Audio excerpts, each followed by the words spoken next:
മാഷാ അല്ലാ ലാ ഖുവത ഇല്ലാ ബില്ലാ എന്നുള്ള സ്റ്റിക്കറൊക്കെ ഒട്ടിച്ചാണ്ട് ആ കാറിൽ സിനിമക്ക് പോണ കാലാണ്. അങ്ങോട്ട് അവിടെ കുത്തുന്ന ചിരിച്ചാണ്. ആമീൻ യാ റബ്ബൽ ആലമീൻ എന്നൊക്കെ സിനിമകളിൽ നിന്ന് ചിരിച്ചിന് ഫോട്ടം കിട്ടിയോ?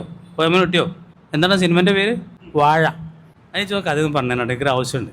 ഞാൻ ആരോടെങ്കിലും ചോദിച്ച് പഠിച്ചാൽ എനിക്ക് മറ്റന്നാളൊരു ക്ലാസ്സിന് ആവശ്യമുണ്ടത്. വാഴ നിങ്ങൾ കേട്ടണം, പറയാൻ കേട്ടണം. ഞാൻ കേട്ടില്ല, എനിക്ക് ഒരാൾ വിട്ടെന്നാണ്. കുട്ടികൾ ഇങ്ങനെ ദ്വാരക്കുമ്പോൾ ഇങ്ങനെ ചിരിച്ച് ആമീൻ പറഞ്ഞ ഫോട്ടോ ഞാൻ കാണാം. അപ്പം എനിക്ക് കുട്ടിയുടെ വിഷയം തന്നെതാണ്, തിയേറ്ററിൽ പോയതാണല്ലോ തങ്ങളെ ആ ചിരിച്ചത്. എനിക്ക് വിട്ടൊന്നും പറയണം. പണ്ടൊക്കെ തിയേറ്ററിൽ പോകുകാരണത്തിൽ സ്വകാര്യമായിട്ടും മറച്ചു വെച്ചുകൊണ്ടും അങ്ങനെ. ഇപ്പോൾ ആഘോഷിക്കേണ്ട ഫോട്ടോ വിടാണല്ലോ ആമീൻ പറഞ്ഞാൽ ചിരിച്ചാണ്ട്. ഉസ്താദ് ഇങ്ങനെ ദ്വാരക്കാണ് സിനിമ തിയേറ്ററിൽ.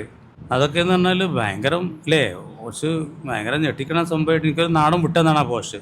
അപ്പം ഞാൻ പറയണത് എന്താ വെച്ചാൽ, ആ മാഷാ അല്ലാ എന്നുള്ള ബോർഡൊക്കെ ഉള്ള സ്റ്റിക്കറൊക്കെ ഉള്ള കാറൊക്കെ വിട്ടുണ്ടായി അത് തോന്നിയാസത്തിനൊക്കെ പോകുമ്പോൾ പിന്നെ നീയത്തൊക്കെ കണക്കിനേക്കാറ്. പക്ഷെ നമുക്ക് മുമ്പിനിങ്ങൾക്ക് ₹1 അള്ളാൻ്റെ മാർഗത്തിലല്ലാതെ ചെലവഴിക്കാൻ യാതൊരു വകുപ്പില്ല. അത് കോടിയാണെങ്കിലും ലക്ഷമാണെങ്കിലും ₹1 ആണെങ്കിലും അറിയാം നിങ്ങൾക്ക് അള്ളാൻ്റെ മാർഗത്തിലല്ലാതെ ചെലവഴിക്കാനുള്ള ഒരു വകുപ്പ് ഒരു മൂമിനില്ല.